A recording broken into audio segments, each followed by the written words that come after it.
बायट-सावर्ट्स law.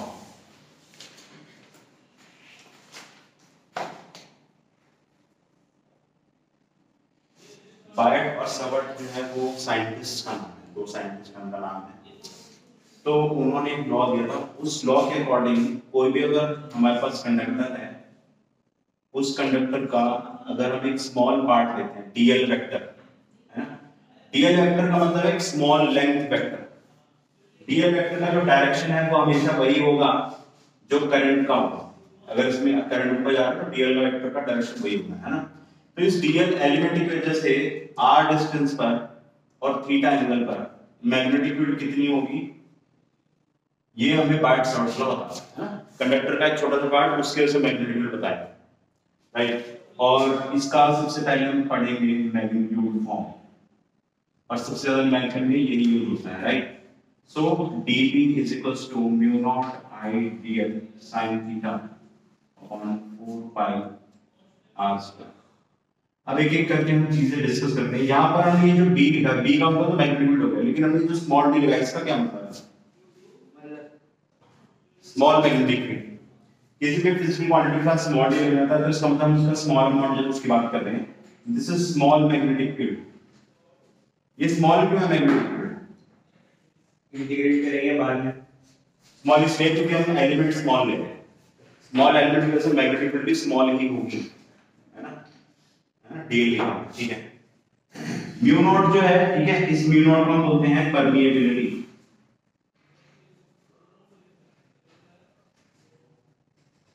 Permeability of air और vacuum. Permeability का मतलब क्या होता है? परम वर्ड का मतलब क्या होता है? मतलब परमिशन जो वर्ड है ना, वहां से ये परम वर्ड आया, ठीक है। तो ये काइंड ऑफ परमिशन है एक तरीके से, यानी कि ये जो कंडक्टर जिस मीडियम में पड़ा हुआ है, सपोज यहाँ पर एयर में पड़ा हुआ है, तो वो एयर इसकी मैग्नेटिक फील्ड को कितना आगे अलाउ कर रही है, परमिट कर रही है, वो चीज हमें ये बताता है म्यू नॉट। जैसे आपने फर्स्ट चैप्टर में पढ़ा होगा परमिटिविटी, वो क्या बताता है? Permission to allow electric field, कि वो इलेक्ट्रिक फील्ड या इलेक्ट्रिक फोर्स को कितना अलाउ कर रहा है। ऐसे ही परमिटिविटी की बात, परमिटिविटी जो है वो किस चीज को बताता है कि वो मैग्नेटिक फील्ड को कितना अलाउ कर रहा है मीडियम में, है आगे बढ़ने के लिए। So this is property of medium.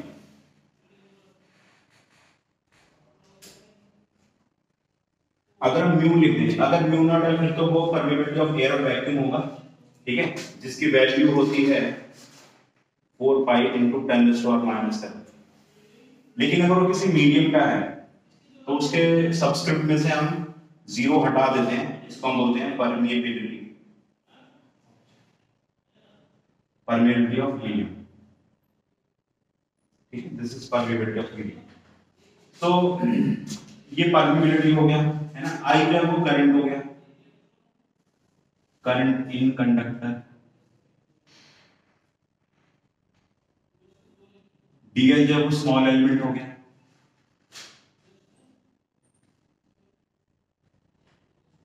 Are हो गया distance of point where magnetic field to be calculated,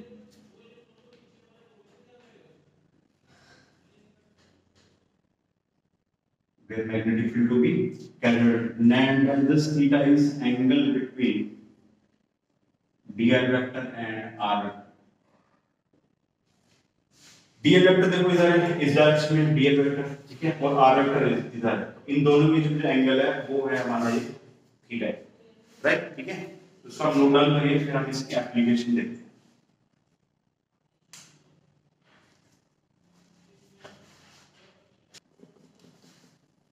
vector form of Biot Savart's.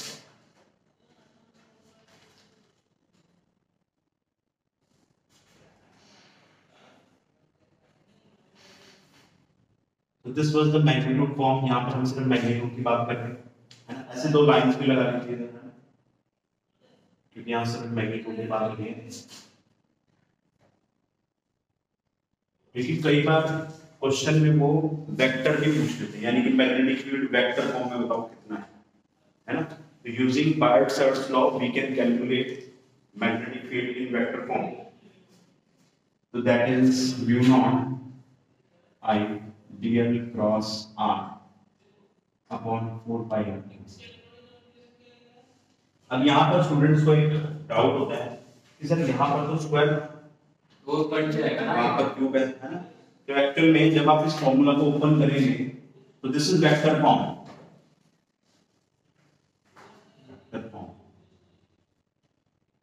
तो जब आप इसको ओपन करेंगे, ये जो हमारा क्रॉस प्रोडक्ट है ये हो जाएगा dl r sin theta upon 4 pi r cube. अब r के वैल्यू तो एक r कैंसिल आउट हो जाएगा, स्क्वायर बचेगा। तो अगर आप ध्यान से देखेंगे mu naught i dl sin theta upon 4 pi r, यही बन गया दोबारा, है ना। तो वेक्टर फॉर्म जो है इसमें क्यूब इसलिए आ रहा है क्योंकि न्यूमरेटर में r आ रहा है, वेक्टर फॉर्म, राइट। तो कई बुक्स में अलग अलग तरीके से लिखा होता है, तो आपको ये पता होना। So this is magnitude and this is vector form. अब इसको यूज करके हम एक आर्क का मैग्नेटिक फील्ड कैलकुलेट करेंगे। किसका? आर्क, सर्कल का एक पार्ट जो होता है उसको हम आर्क बोलते हैं, उसका हम कैलकुलेट करेंगे। And this formula is very useful.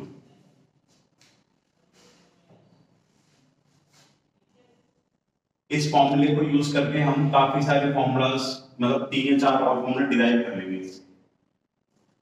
तो ये हमारे पास एक आर्क है ना, एक सर्कुलर रिंग थी सपोज, उसको कट करके हमने एक आर्क बाहर निकाल ली, और अब इस आर्क की वजह से हम मैग्नेटिक फील्ड निकालना चाहते हैं इसके इस पॉइंट पर, सेंटर पॉइंट। आर्क जो है वो रेडियस है, आर्क इस पूरे आर्क का करंट जो है वो आई है, और इस आर्क का जो पूरा एंगल है वो अल्फा है, ठीक है। तो ये जो बायसेप्स जो हमने पढ़ा है इसको हम अप्लाई कैसे करते हैं। सबसे पहले हमने जिसका भी वो डिराइव करना है मैग्नेटिक फील्ड, उसका एक हम एलिमेंट लेंगे, एलिमेंट में से मैग्नेटिक फील्ड लिखेंगे अकॉर्डिंग टू दिस फॉर्मूला।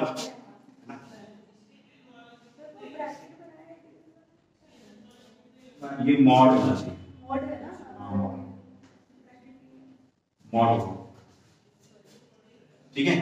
तो पहले हम डीएल एलिमेंट में से मैग्नेटिक फील्ड निकालेंगे यूजिंग दिस बायसेप्स लॉ, और उसके बाद हम इंटीग्रेट, ठीक है। तो कैसे करेंगे, स्टॉप राइटिंग, उधर देखो बाद में लिख दीजिएगा।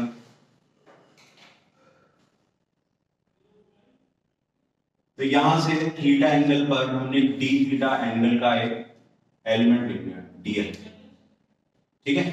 ये जो डीएल एलिमेंट है इसमें इसका जो डायरेक्शन होगा हम ये वाला डायरेक्शन मानेंगे, ठीक है। और आर वेक्टर हो गया ये, आर वेक्टर ऐसे ड्रॉ करेंगे,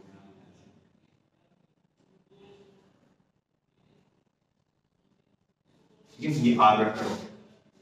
सो magnetic field due to this small element, इसका मैग्नीट्यूड लिखना है mu naught I d l. Theta कितना है, थीटा डीएल, डीएल इस डायरेक्शन में है और आर इस डायरेक्शन में है, तो 90 डिग्री एंगल है। डीएल वेक्टर और आर वेक्टर के बीच में एंगल कितना है, 90 डिग्री, है ना। D l is in this direction, R vector is in this direction, ये हो जाएगा 90। Mu naught I d l sin theta upon 4 pi r square. r का मतलब ये डिस्टेंस जो कि कैपिटल R है,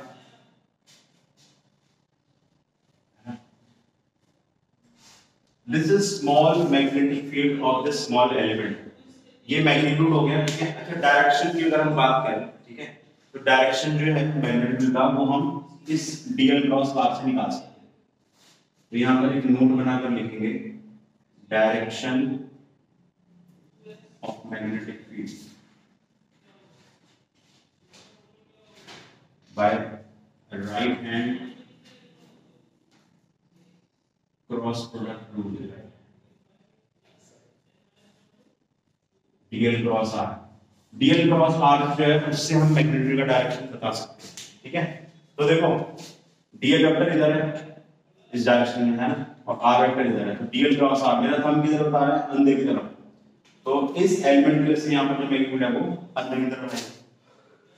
ऐसे ही इसी के जस्ट अपोजिट साइड में यहाँ पर भी अगर मैं डीएल वेक्टर एक ले लूं, उसमें भी करंट का डायरेक्शन इधर है, इसकी वजह से भी जो मैग्नीट्यूड आएगी वो उसी डायरेक्शन में आएगी। देखो डीएल इधर है, आर वेक्टर उधर होगा, डीएल क्रॉस आर तो मेरा था अंदर की तरफ पॉइंट कर रहा है, तो इसकी वजह से भी सेम डायरेक्शन में आएगा।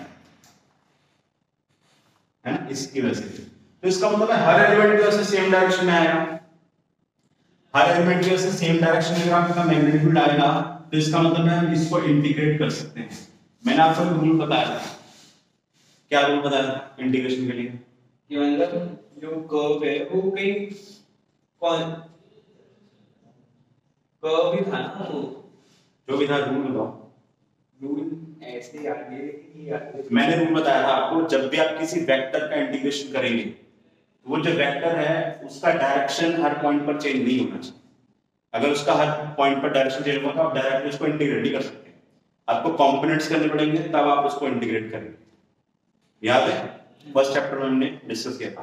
तो यहाँ पर सभी का मैग्नीट्यूड सेम डायरेक्शन में है, तो दैट मींस मैं इसको बिना कंपोनेंट के इंटीग्रेट कर सकता हूं। तो हम इसको डायरेक्ट इंटीग्रेट कर देंगे। ठीक है, अब इंटीग्रेशन कैसे करेंगे? देखो, जो कांस्टेंट है वो बाहर आ जाएगा, म्यू नॉट आई sin 90 की 1 है 4 पाई r स्क्वायर। ठीक है, अंदर बचा dl वेक्टर। ठीक है, इसका इंटीग्रेशन करना है, dv का भी इंटीग्रेशन करना है। देखो theta is equals to r का अपॉन रेडियस होता है ना, तो हम लिख सकते हैं dl is equals to dl upon r is equals to d theta. लिख सकते हैं। देखो d थीटा स्मॉल एंगल है, दिस वन है ना, तो ये d थीटा लेंथ हो गई, ये d थीटा एंगल हो गया। तो theta is equals to r का upon radius for the small r, है ना। तो dl की वैल्यू कितनी हो जाएगी? r d theta. पुट कर देते हैं।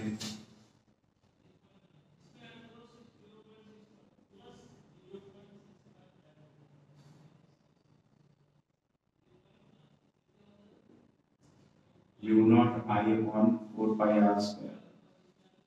r जो है वो कांस्टेंट है, बाहर आ गया d थीटा का इंटीग्रेशन। जैसे dx का इंटीग्रेशन x होता है वैसे ही d थीटा का इंटीग्रेशन कितना हो जाएगा? थीटा। लिमिट्स, हमारे जो एंगल पूरा अल्फा है, ठीक है, ये आधा ऊपर की तरफ अल्फा बाय 2 और नीचे की तरफ माइनस अल्फा बाय 2। ऐसा क्यों? क्योंकि हमने जो थीटा, जो हमारा पूरा एंगल अल्फा है, कंप्लीट एंगल अल्फा है ना, तो हमने इस पॉइंट से इधर अल्फा बाय 2 लिया, इधर माइनस अल्फा बाय 2। ऐसा क्यों? क्योंकि उसके रिस्पेक्ट में तो वो नीचे जा रहा है ना, और उसके रिस्पेक्ट में वो ऑलरेडी 0 पे ही है। यस यस, क्योंकि हमने ना जो रेफरेंस लाइन मानी हुई है वही मानी है। हमारा जो वेरिएबल थीटा है वो इस लाइन के कंपैरिजन में है ना, मतलब रेफरेंस हम इसको मान रहे हैं। तो इसलिए इससे ऊपर जितना भी आप एंगल मेजर करोगे वो पॉजिटिव होगा, इससे नीचे जितना भी आप मेजर करोगे वो नेगेटिव होगा, क्योंकि मैथमेटिक्स का रूल है ना, एंगल्स में रूल पढ़ते हैं ना, एक डायरेक्शन पॉजिटिव दूसरी डायरेक्शन नेगेटिव। उसी के अकॉर्डिंग हमारी जो लिमिट्स है वो माइनस अल्फा बाय 2 से अल्फा बाय 2।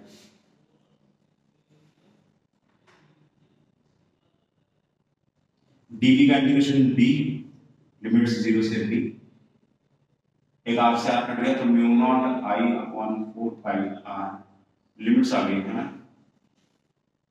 तो mu not i upon 4 pi r। अब लिमिट्स पुट कर रहे हैं, पहले अपर लिमिट फिर लोअर लिमिट, है ना, upper limit minus then lower limit, so we got the final answer।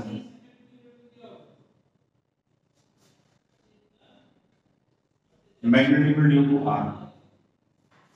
अब ये जो फॉर्मूला है ना, ये बहुत इंपॉर्टेंट फॉर्मूला है, क्योंकि इससे आगे 4 फॉर्मूले और हम निकालेंगे जो न्यूमेरिकल्स में यूज होते हैं, है ना। न्यूमेरिकल्स के लिए कुल मिला के 3 या 4 फॉर्मूले अगर वो आपको याद है तो आप इस चैप्टर के सारे में भी कर पाएंगे। ठीक है, वो मैं आपको बताऊंगा, पहले आप इसको नोट डाउन करें, और अगर इसमें किसी को डाउट है तो बताइए।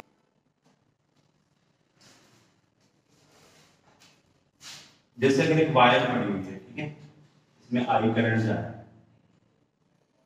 अगर आपसे कोई बोले कि इस वायर की वजह से इस पॉइंट पर, यानी कि इसकी जो वायर की लेंथ है ना उसी के अलोंग आगे जाके किसी एक पॉइंट पर मैग्नेटिक फील्ड बताओ, ये है ना, जिस डायरेक्शन के अंदर से थोड़ी दूर आगे उसी वायर के अलोंग, या फिर इस करंट के अपोजिट उसी वायर के अलोंग पीछे की तरफ किसी भी पॉइंट पर, इसको हम ए बोल देते हैं, इसको बी बोल देते हैं, सी बोल देते हैं।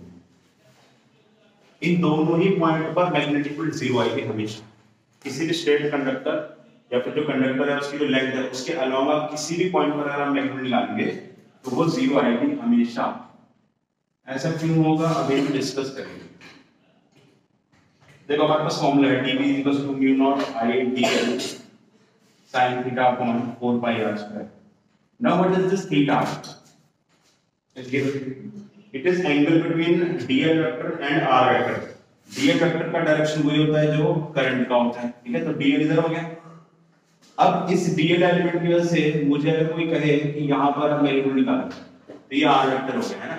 dl वेक्टर इधर है और r वेक्टर इधर है, दोनों बीच में एंगल कितना हुआ? 180 है 0 180 है ना। इधर वो करेंगे तो 180 हो गया ना। इसको ऐसे ड्रॉ करते हैं, देखो ये dl वेक्टर, dl वेक्टर इधर है और r वेक्टर इधर है, क्योंकि इस dl की वजह से इस पॉइंट पर हम एलिमेंट निकालना चाह रहे हैं। तो इस केस में थीटा कितना हो जाएगा और sin 180 डिग्री कितना होता है? 0। तो यानी कि इस वायर की वजह से या इस एलिमेंट की वजह से पीछे की तरफ मतलब करंट के अपोजिट डायरेक्शन कहीं पर भी वायर के आप निकालेंगे b हमेशा 0 आएगा, क्योंकि थीटा 180। अब इसकी बात कर लेते हैं। ये वाला पॉइंट जो है इसमें ये r वेक्टर आ गया, r वेक्टर इधर है और d वेक्टर भी इधर है, दोनों सेम डायरेक्शन है, तो थीटा कितना आ जाएगा?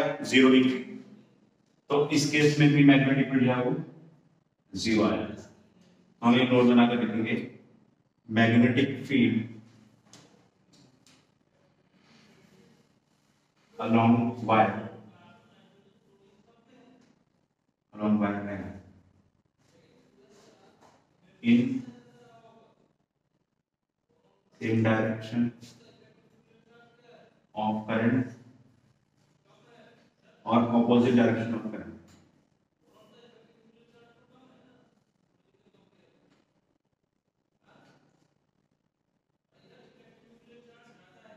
will always be 0। ठीक है, इसे नोट डाउन करिए। मैं क्वेश्चन को आपके लिए लिख रहा हूँ, ट्राई करेंगे आप। इधर आप तो नोट डाउन हो गया सबका, और ये जो चार्ट है इसका आंसर भी आपको है सबका।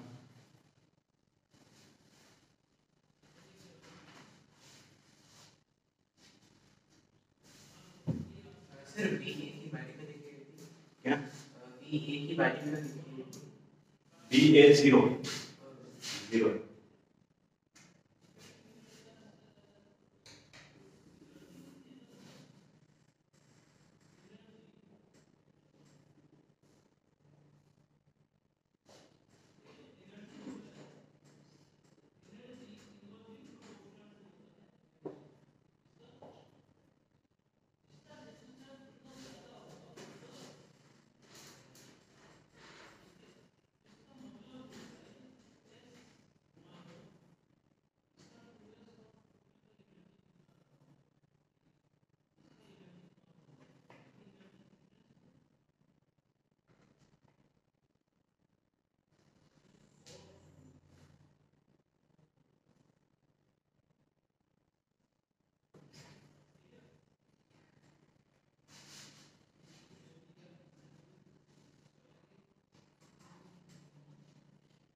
कैसा लग रहा है?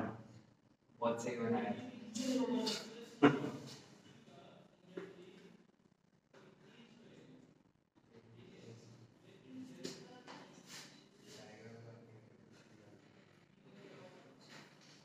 वो ये सेंटर पॉइंट है ना, ओ पॉइंट बोल देते हैं इसको। तो magnetic field at centre point निकालनी है।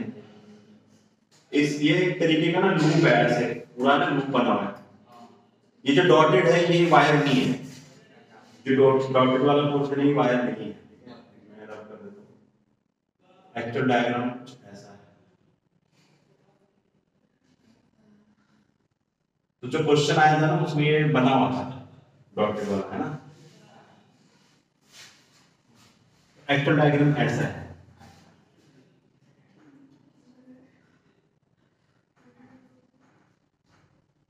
आई करंट फ्लो कर रहा है, जो छोटा वाला आर्क है इसका रेडियस ए है, बड़ा वाला जो है उसका रेडियस डी, करंट है वो आई है। सेंटर पॉइंट पर मैग्नेट निकालते हैं, ठीक है।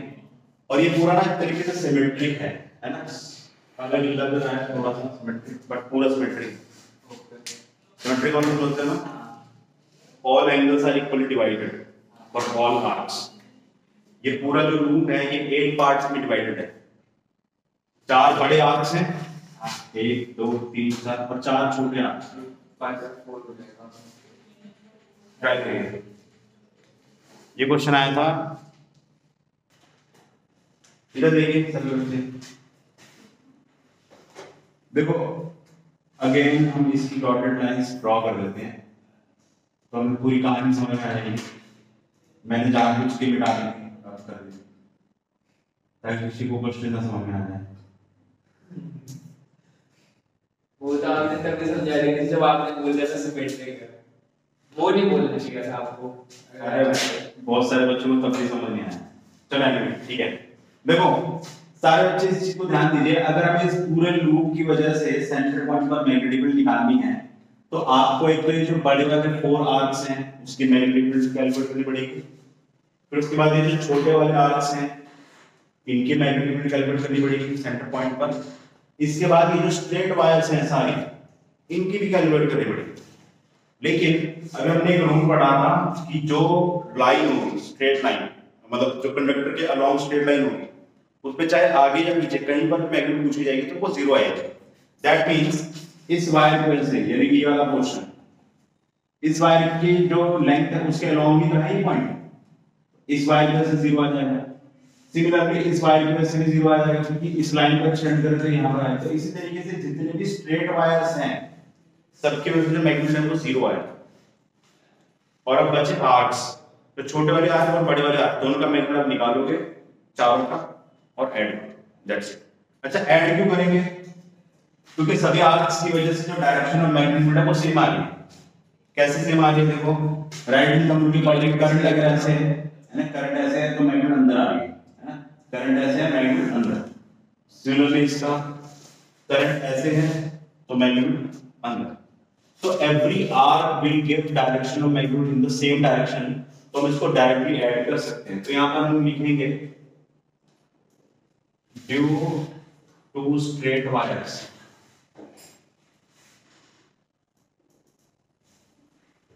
magnetic field will be zero। ठीक है, magnetic field will be zero due to theta 0 degree or 1 degree and magnetic field due to small r, small r की वजह से जाएगा म्यू नॉट i, अल्फा की जगह पाई बाय 4 आ जाएगा, नहीं पाई बाय 4 आएगा क्योंकि पूरा एंगल 90 है तो आधा 45 होगा, ठीक है। तो mu not i pi by 4 upon 4 pi r, r का मतलब है डिस्टेंस है ना। हम स्मॉल r की बात करें, स्मॉल r का डिस्टेंस यहां से 1 a, और ये एक आर्क का है। ऐसी कितनी आर्क्स हैं? 4, उसका 4 से मिलता है तो सभी स्मॉल आर्क के उसकी मैग्नीट्यूड आ रहा है 4 into magnitude due to big are,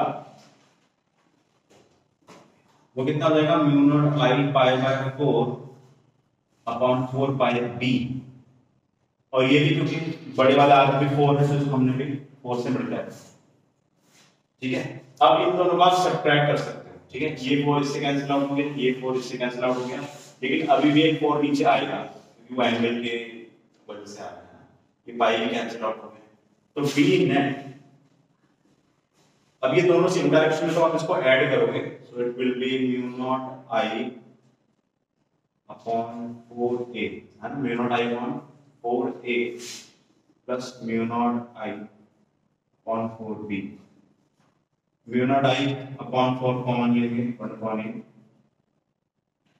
plus 1 upon b। This is the answer, ठीक है। किसी बच्चे को अगर कोई डाउट है इसमें या कुछ नहीं समझ आया है लेट मी नो।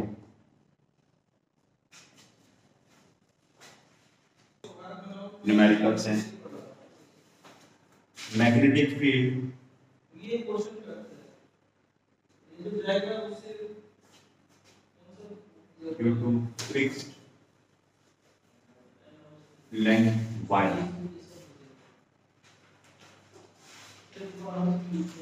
एक fixed length y की वजह से मैग्नेटिक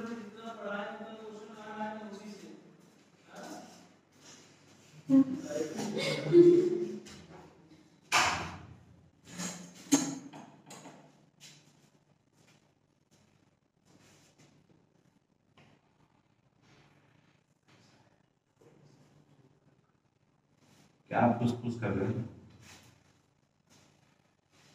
चाहिए कुछ? हाँ, डोज चाहिए, डोज जैसे इंडिया ने पाकिस्तान को दिया था ना, वो जो पाकिस्तान खुद ही बता रहा है कि 9 नहीं इन्होंने उड़ाए, इन्होंने क्या उड़ाए हैं हमारे एयरबेस, पाकिस्तान खुद बता रहा है। चलो देखो, ये अल्फा और बीटा एंगल में दिया हुआ है, फिक्स वायर है, ठीक है, और इस वायर की वजह से, ठीक है, हमें यहाँ पर मैग्नीट्यूड निकालना है इस पॉइंट। तो वही यहाँ से वाई डिस्टेंस पे एक dy एलिमेंट लेंगे, इस dy एलिमेंट का एंगल, ये यहाँ से थीटा एंगल है, ये एंगल हो गया थीटा। तो dy हमने एक स्मॉल एलिमेंट ले लिया जिसका डायरेक्शन है ये, ऐसे करंट की डायरेक्शन, ठीक है। इस dy एलिमेंट में से यहाँ पर मैग्नीट्यूड निकालेंगे, ठीक है, और उसको हम इंटीग्रेट करेंगे, क्योंकि बायट-सेवर्ट्स लॉ जो है वो हमें एलिमेंट का बताता है, तो उसको हम इंटीग्रेट करके इसका निकालेंगे, राइट। तो magnetic field, small magnetic due to element will be mu not I dl sin theta 1 बोल रहे हैं, 1/4 पाई r स्क्वायर। r का मतलब होता है जो dl एलिमेंट है और जिस पॉइंट पर मैग्नेट निकालनी है उसका डिस्टेंस, ये y डिस्टेंस है, ये हमें a डिस्टेंस दिया हुआ है, तो ये हो जाएगा y square plus a square का, ठीक है। So it becomes root of y square plus a square है mu not I dl sin theta 1/4 pi r square, ये हमने मैग्नेटिक फील्ड लिख दी, राइट। अब हमें ये जब हम स्मॉल एलिमेंट की मैग्नीट्यूड लिखते हैं उसके बाद हमें ये चेक करना होता है कि सभी एलिमेंट की मैग्नीट्यूड सेम डायरेक्शन में अगर है तो आप इस एक्सप्रेशन को डायरेक्ट इंटीग्रेट कर दोगे। अगर एलिमेंट्स की वजह से डायरेक्शन ऑफ मैग्नीट्यूड अलग अलग आ रही है तो आपको कंपोनेंट्स करने चेक कर लेते हैं। dl मतलब ये जो dy एलिमेंट इधर है, मैग्नीट्यूड इधर आएगी अंदर की तरफ, अगर यहाँ पर एलिमेंट हुआ उसमें करंट ऊपर की तरफ तो उसकी वजह से मैग्नीट्यूड अंदर की तरफ, इसका मतलब है हर किसी की वजह से जो मैग्नीट्यूड है वो अंदर की तरफ है, राइट। तो इसका मतलब है अभी कंफर्म है कि हम इसको डायरेक्ट इंटीग्रेट कर सकते हैं, राइट।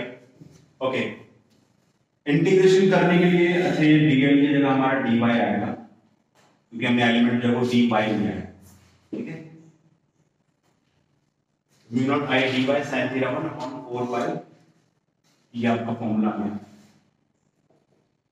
अब जब हम इंटीग्रेशन करते हैं ना तो इंटीग्रेशन का एक रूल है कि आप इंटीग्रेशन जिस फंक्शन को कर रहे हो उसमें दो वेरिएबल नहीं होने चाहिए, जबकि यहाँ पर दो वेरिएबल है। कैसे? हर अलग अलग एलिमेंट के लिए थीटा अलग अलग होगा, वेरिएबल डिफरेंट, और हर अलग अलग एलिमेंट के लिए जो y डिस्टेंस है उसका वो भी डिफरेंट होगा। तो ये जो इंटीग्रेशन है इसमें y भी आ रहा है, थीटा भी आ रहा है, ठीक है। थोड़ा हिल गया,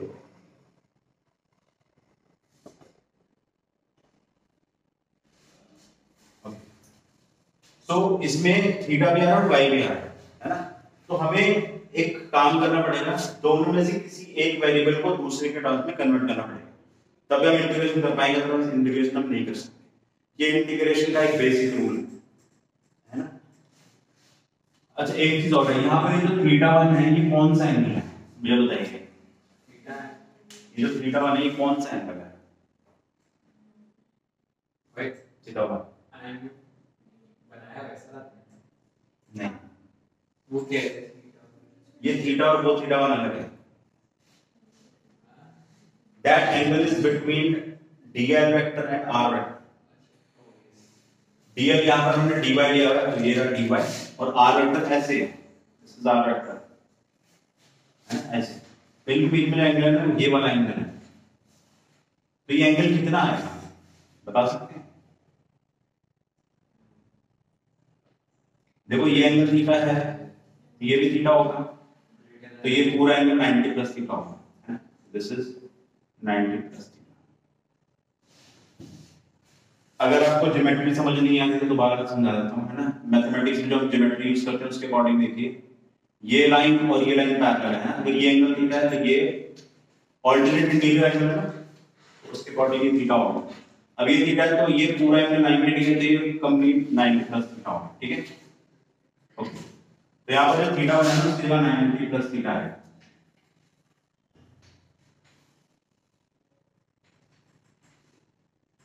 ये स्क्वायर है तो स्क्वायर रूट कट जाएगा, y square plus b square, ठीक है। sin 90 प्लस थीटा क्या होता है?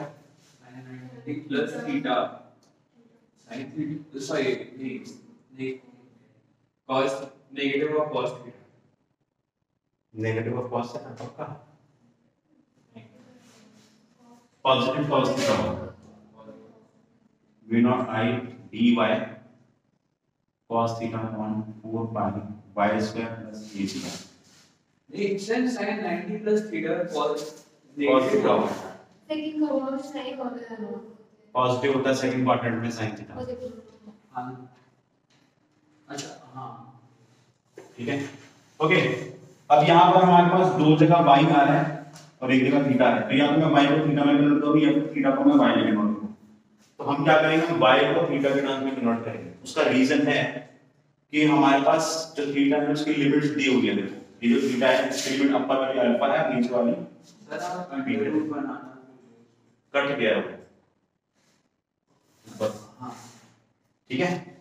तो देखिए y को थीटा में कन्वर्ट करने के लिए क्या करेंगे, देखो ये राइट एंगल ट्रायंगल है हमारे पास, दिस वन, ये हो जाएगा y a tan थीटा, है ना। तो y a tan थीटा है तो y square plus a square, इसके लिए हम लिखेंगे, इसमें मैं y की वैल्यू पुट कर रहा हूं, है ना। ये जो एक्सप्रेशन है इसमें मैं y की वैल्यू पुट कर रहा हूं, ये हो जाएगा a square tan square theta plus a square common ले लिया, 1 प्लस tan स्क्वायर थीटा आ गया। 1 प्लस tan स्क्वायर थीटा क्या होता है, हां ठीक है।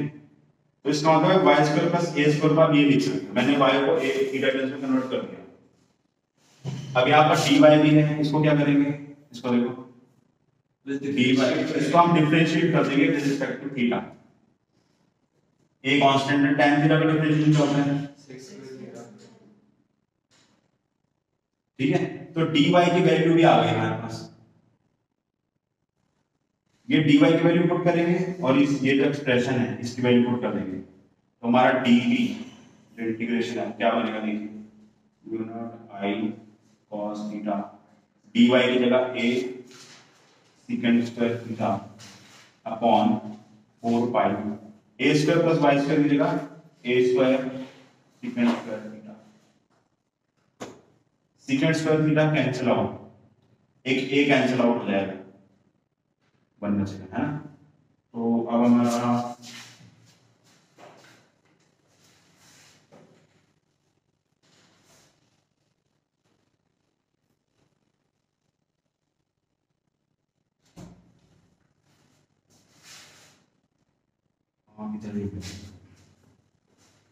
तो dv का इंटीग्रेशन यहाँ पर क्या बचेगा, म्यू नॉट आई कांस्टेंट है तो हमने इंटीग्रेशन से बाहर निकाल लिया, अंदर बचेगा cos थीटा और एक d थीटा चला गया।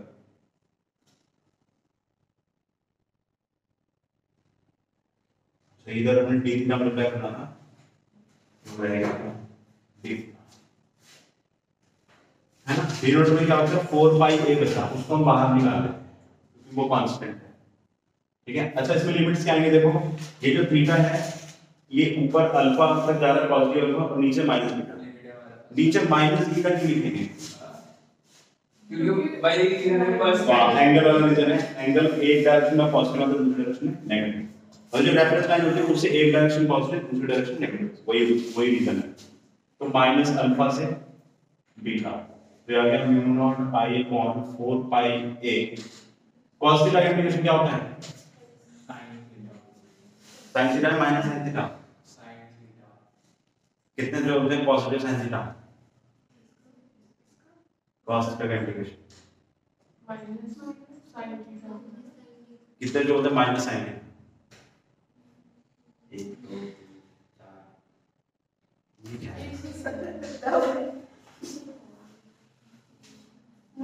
पॉजिटिव sin थीटा होता है।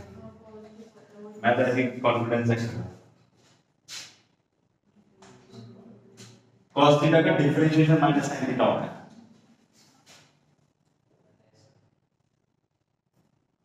इतने कॉन्फिडेंस से उस टाइम बोलेगा जब मैं पूछता हूँ। सर मैंने तो बोला था। जब मैंने पूछा था थोड़ा कंफ्यूज हो गए। नहीं इस बार तो पक्का था सर, लास्ट से हमारा कंफ्यूज मेरे को याद है, इस टाइम पक्का था। चलो अच्छी बात है, आपको आता है, वेरी गुड। अच्छा साइन ऑफ माइनस थीटा क्या होता है? साइन ऑफ माइनस थीटा नहीं माइनस माइनस साइन बाहर आता है, माइनस साइन होकर प्लस हो जाएगा। तो this is magnitude of a fixed wire. हमारे पास आंसर है, ठीक है। नोट डाउन करिए फटाफट क्विक।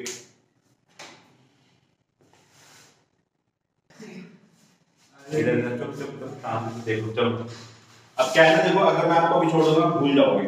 इसी का दो छोटी छोटी चीजें हैं और आप ध्यान रखिए। नोट डाउन में ना कर रहा हूं मैं।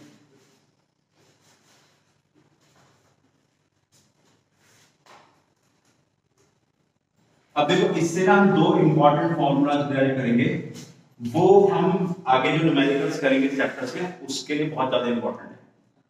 आईआईटी में जो ज्यादातर क्वेश्चन आते हैं वो इस फॉर्मूले पे बेस्ड आते हैं या फिर जो आर वाला है या फिर दोनों कंबाइंड करके।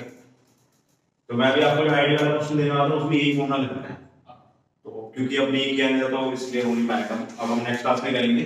फिलहाल हम क्या करेंगे, दो फॉर्मूलाज डिराइव करेंगे इससे, है ना। पहला फॉर्मूला होगा इनफाइनाइट वायर। इनफाइनाइट वायर का मतलब है, इसको आप ऐसे इमेजिन करिए कि अगर आपके सामने एक बहुत लंबी सी बिल्डिंग खड़ी है तो आप उसको जब देखेंगे तो आपका जो आईज का जो होराइजन है वो और हॉरिजॉन्टल उसके बीच में जो एंगल होगा वो 90 डिग्री होगा, राइट, है ना। तो इसका मतलब है इनफाइनाइट वायर के केस में ये वाला एंगल हम अप्रोक्सीमेटली 90 डिग्री लेते हैं। सिमिलरली ऐसे अगर नीचे भी इनफाइनाइट लेंथ की बिल्डिंग है, ठीक है, तो वो वाला एंगल भी कितना हो जाएगा? -90 90, क्योंकि हम माइनस ऑलरेडी पुट कर चुके हैं। वहां पर जो बीटा है वो उसका मैग्नीट्यूड है एंगल का, ठीक है। तो क्या फॉर्मूला बनेगा magnitude of infinite wire? 2 u0 I upon 4 by ये हो जाएगा sin 90 प्लस sin 90, ये हो जाएगा 2 इससे कैंसिल आउट हो जाएगा तो आंसर आएगा म्यू0 I अपॉन 8 इनफाइनाइट वायर, ठीक है। एक और करेंगे semi infinite wire. Semi infinite wire का मतलब है, सेमी इनफाइनाइट में क्या करेंगे बता सकते हैं? थीटा को 90 by 2 नो, थीटा को 90 बाई 2 नहीं, अल्फा और बीटा की बात हो रही है ना, अल्फा और बीटा की बात हो रही है। तो देखो सेमी इनफाइनाइट ऐसे है, इसमें तो पूरी इनफाइनाइट है, ये तो प्लस इनफिनिटी माइनस बीटा 0 है, अल्फा 90 अक्रॉस, राइट। तो एक एंगल जो है वो 90 डिग्री हो जाएगा और दूसरा एंगल जो है बीटा वो हम 0 डिग्री लेंगे, अल्फा 90 और बीटा 0, राइट। तो फॉर्मूला कितना हो जाएगा बी ऑफ सेमी इनफाइनाइट, ये हो जाएगा म्यू0 I upon 2 pi a sin 90 plus sin 0 degree, this is म्यू0 I upon 2 pi a, sorry 4 pi a, but length आ रही sin 90 डिग्री पर sin 0 0, ये सेमी इनफाइनाइट का